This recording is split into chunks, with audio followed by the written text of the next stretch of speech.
This winter, we did something that I'd always wanted to do. We packed up our kids, we got on a plane, we flew to the East Coast so that we could do a road trip through a number of different New England towns and cities. And the very first stop was a place that I'd never been to before, Salem, Massachusetts.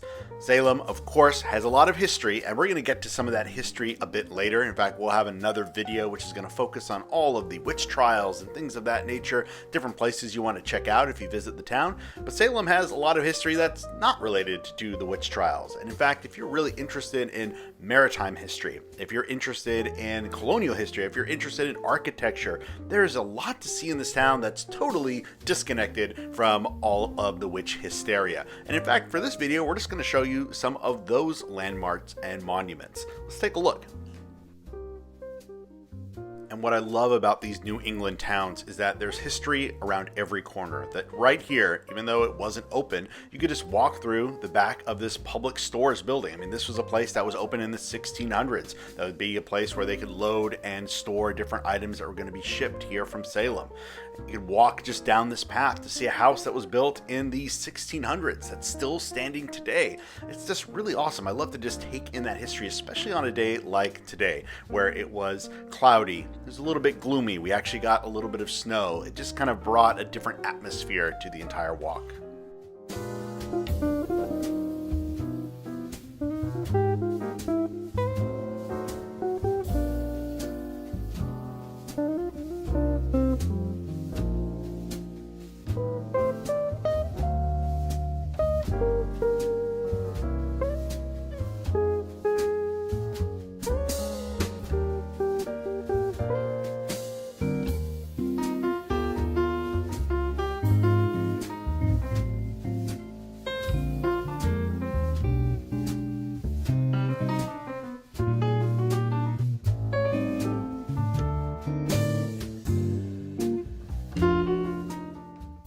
What I love about Salem, and I know many of you do as well, is that it's really a living museum. That there are homes and there are buildings here that go back to the 1600s, the 1700s. But even though there are many historic places, and some of them are museums you can go into, I'm going to show you some of those in a moment, many of these buildings are ones that are still being lived in right now, that people are just living their lives here in this very historic town. And I love that. I love to be able to see here is an historic place that's got a lot of important history that you can study and absorb, but it's also a place that is still alive and that is still creating new things. There are people just doing something interesting in these spots.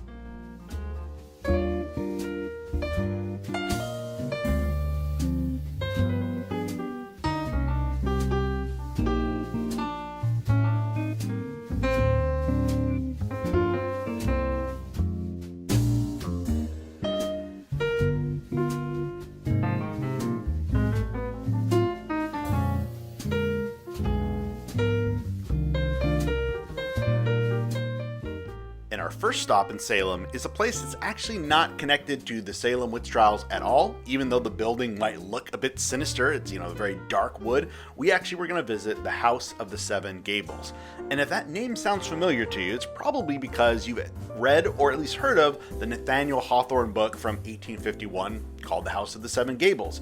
Nathaniel Hawthorne actually lived in this house for some time, and he fell in love with it, and he actually wanted to make it the centerpiece of that novel. There's a movie version as well. I actually prefer the movie to the book, just to be honest. It's not my favorite Nathaniel Hawthorne work, but the museum, the house, is incredible. It is a wonderful tour to go on. The folks who are giving you the tour through the house, very, very small groups. In fact, we went, just my wife and my daughters with the tour guide.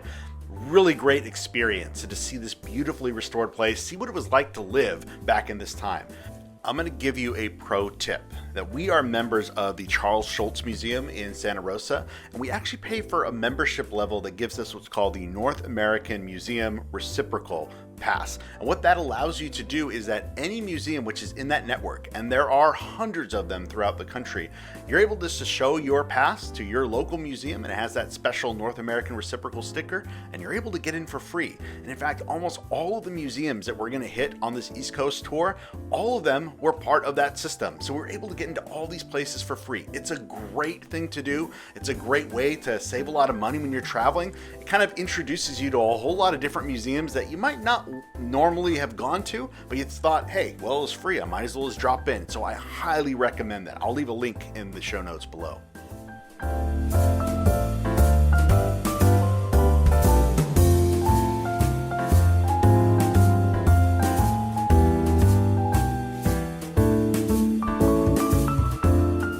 Lots and lots of mementos from Nathaniel Hawthorne's life, many different versions of the book. Of course, they've got a gift shop which has all of his works and lots of trinkets and things like that, but you even get to see the room that he was born in right there.